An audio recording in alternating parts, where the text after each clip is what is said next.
games begin? On the February 24th edition of Sports Guys and Ties, a USA men's hockey meltdown. How disappointing was their medalist defeat in the Olympics? Plus, swing and a miss at a player's head. Did this batter go too far in this baseball brawl? And we see you, Jim Boeheim, but maybe the Syracuse coach went too far in his end-of-the-game tirade.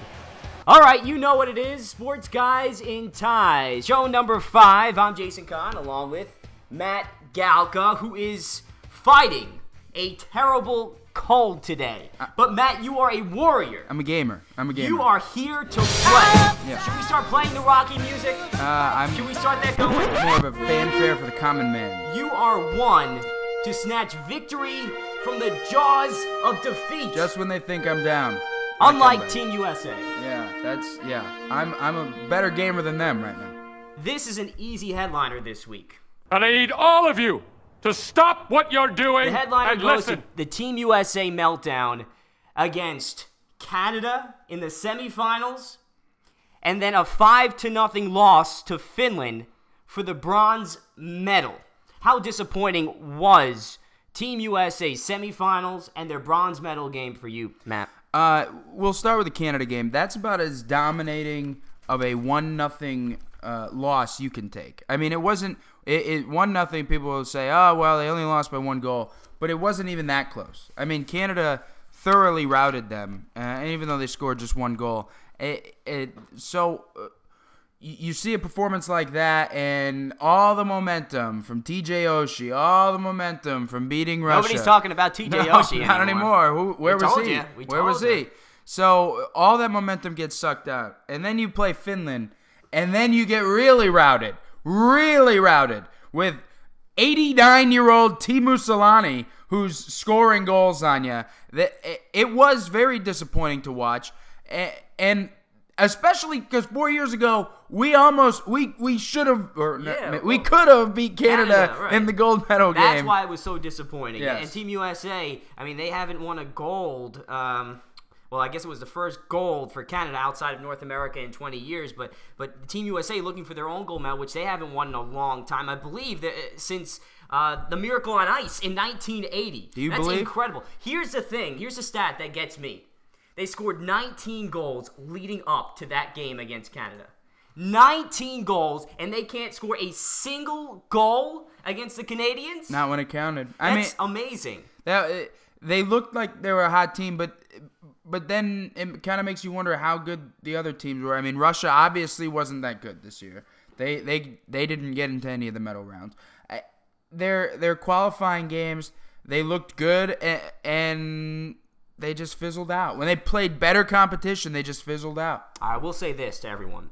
When a team is on defensively in hockey, they're on. When a goalkeeper is unstoppable, he's unstoppable. And Carey Price had quite the game for Canada. When Canada needed him to step up his game, he was there. And Canada played really well defensively all the way up to that point. I believe they only gave up 3 goals in the 5 games they played up until that USA game. So that's how good they were defensively. Now, despite the bashing that we're giving Team USA, I think that all in all, it was still a great effort. Sure, it's our country, and of course, we're going to support them all the way through. And it's not like Jonathan Quick in goal played bad. I mean, he didn't. That Finland game was not an accurate representation of how he played. They kind of their spirits were down. They gave up a little bit in that Finland game. Well, in the second period, Finland scored 2 goals within 40 seconds of each other, and that's crushing because Finland plays good defense too. You want to talk about good defense? Yeah. They play good defense too. So when that happens, the wind gets sucked out of the sails, and then all of a sudden, you can't do much. So congratulations! Congratulations to the women. They won the silver. And just you want to talk about meltdowns?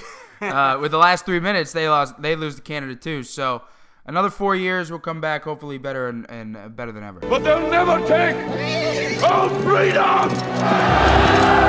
I call this the Buckley jinx. Oh my God. A friend of ours, James Buckley, happened to be watching both matches. As soon as he watched, both meltdowns occurred. Everything went downhill from there. Usually happens with Buckley James. Jinx. Hashtag Buckley Jinx. Start tweeting it out. I'm telling you, it's going to catch on.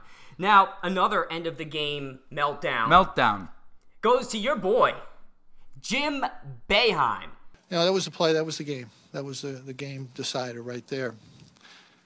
I would have been happy with a no call and let the players finish the game and see what happens. Say what again? He had this to say. Worst call of the year. Now, if you're not familiar, if you did not see the game earlier this week, actually it was, Saturday night at this point? Yep. There was a block/charge call. It was called a charge. Boeheim thought it was just a regular blocking call that they shouldn't have made, and it actually cost Syracuse the game. It was 60-58 at that point. They had a chance. Yeah, with I believe it was under 30 seconds to go, 60-58, and C.J. Fair drives in, makes the bucket. He makes the bucket, and it ties it up, you think, but then the charge is called. I'm gonna try and be as unbiased as possible. The most disappointing thing is that a game that has been that good, and that series this year that has been that good, gets decided by that weak officiating call. Earlier in the game, when it wasn't as imperative for the ref to make the right call, Boeheim for Syracuse gets called for a block on Jabari Parker, on Mr. All-World Jabari Parker, in a very similar play. That gets called a block. C.J. Fair goes in for the tie. That gets called a charge. I don't blame Boeheim one bit. I mean, it was a very heated game. It's becoming a very heated rivalry. And they are coming off the worst loss of the season to unranked Boston College. So they didn't want to lose 2 in a row. And he gets 2 technicals, gets thrown out of the game. They get 4 free throws. I understand why people say he went too far, but I don't think he went too far. It was a very, very, very questionable call. I'm not saying the refs totally blew it, because that call is very subjective. But it was a close call, to say the least. All right, well, listen, Boeheim, at the end of the game, should have held his composure together. He knew what was on the line. Syracuse needed that win. They're already coming off another loss to Boston College, a terrible loss to Boston College. They needed that win against Duke, especially to get some momentum toward the end of the season. They needed the win. They needed that win. What are they, first 4 out now? Absolutely. They're 25-0. Listen, should we start sounding the alarm right now? Oh, 2 losses back-to-back. Let's sound the alarm. Woo! Yeah, look at... End of the season. They win 25 games to start the season. It's all about the end of the season momentum. And Syracuse, they're falling right down. They get 2 losses in a row. Right down. They're going to fall... They'll be 3rd or 4th in the country. That's still pretty good. And it's not bad. Yeah, they're going to play... Who do they end the season with? They have Virginia. Virginia, which could be a Final Four team. I understand that. But then their last game of the season against lowly FSU. Guess who's on top of the ACC right now? Virginia. Lowly Florida State they end the season with. Yeah. So that if they smack them, that's a pretty good momentum builder into the ACC tournament. Yeah. And I think they really care. They'll care about a number 1 seed, which I don't think they're out of the number 1 seed. Okay, you can say Wichita State, Florida, Arizona, and Syracuse, and maybe Duke, or but they're still in the number 1 seed conversation. There's no panic button now. It was a bad call, and Boeheim lost school. All right, well, nonetheless, we'll see what happens during the ACC tournament. That's when you really play to win. All right, we love haters. Haters. Wayne Rooney has a lot of them. Yeah. He signed a new contract earlier this week, or I guess it was last week again. And his contract will earn him more than $300,000, 300,000 euros. Pounds per week. I don't know the conversions anymore.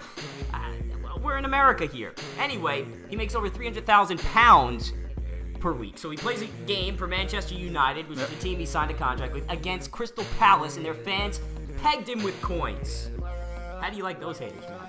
I think it's creative. Sure. I mean, I like that kind of stuff. It's creative, It's better than just saying, "Hey, Rooney! Hey, Rooney, you stink!" It's better than that. Rooney?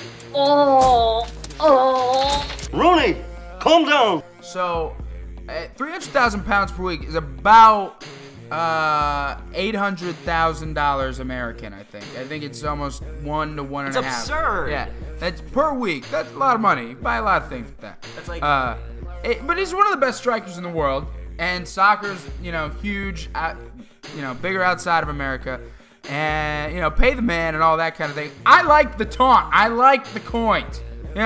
Maybe he can use a couple. Here's the problem that I have.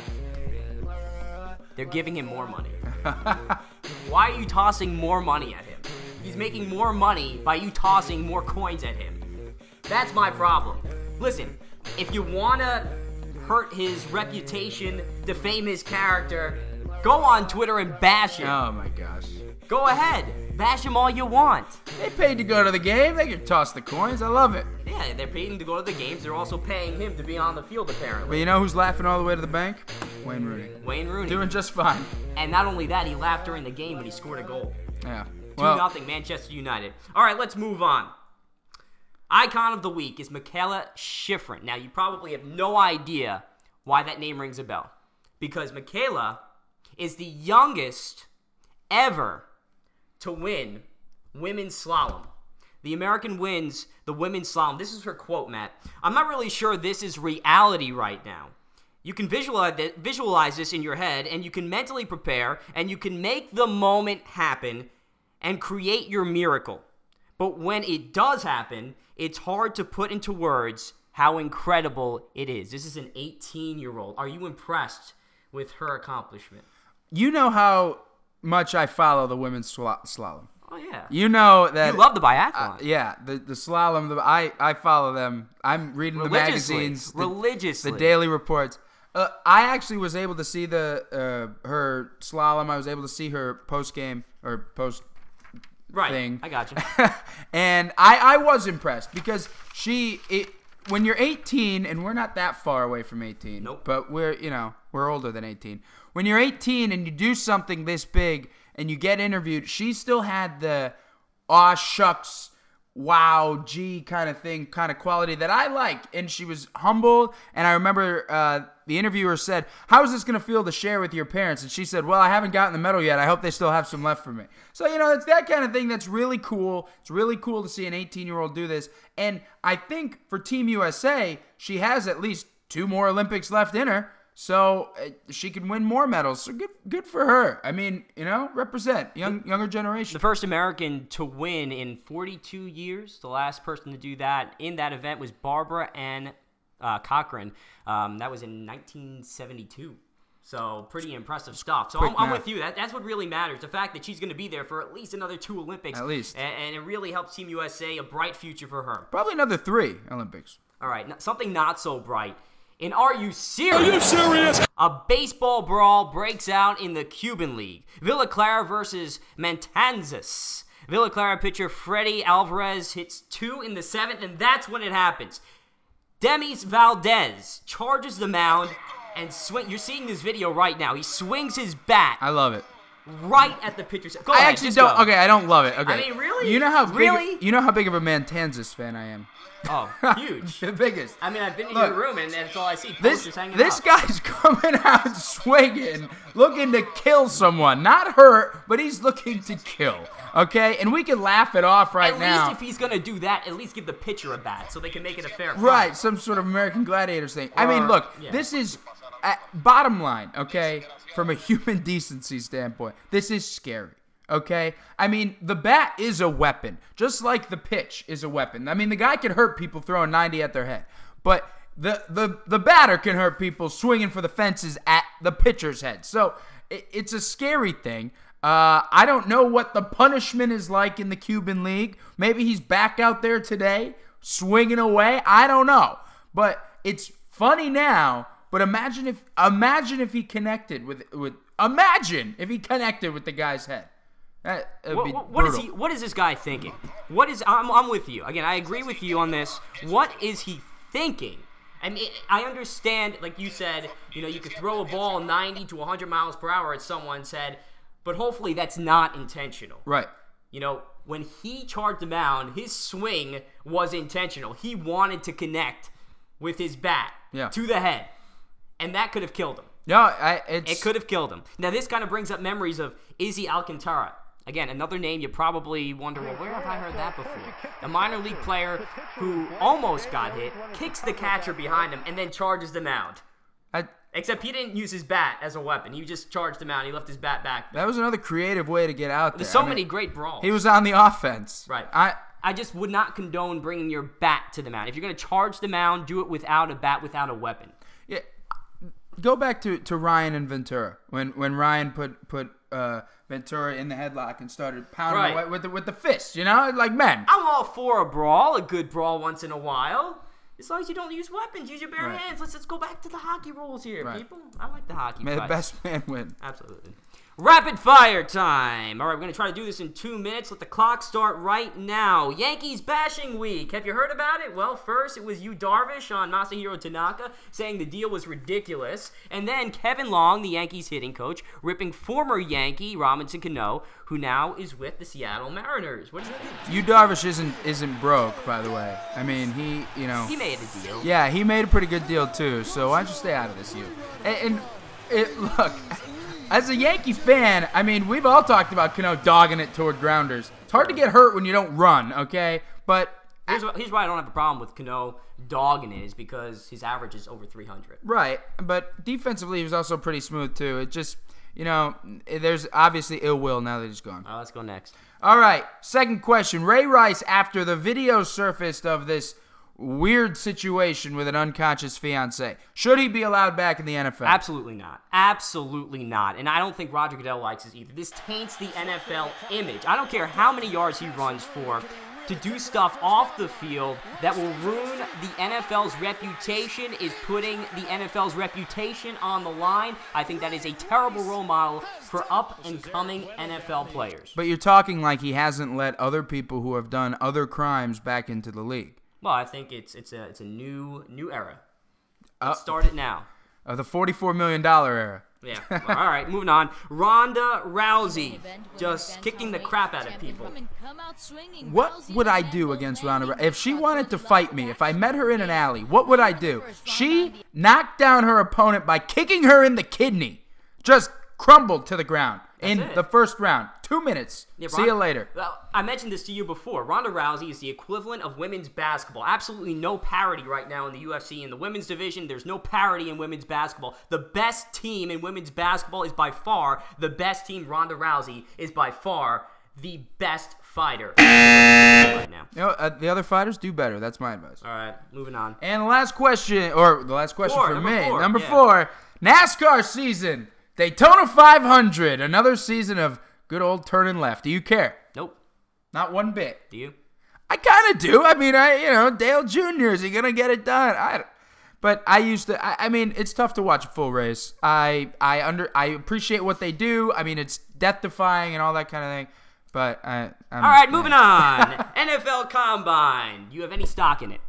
I am interested in seeing how Michael Sam reacts to things. I mean, he did answer a couple questions already.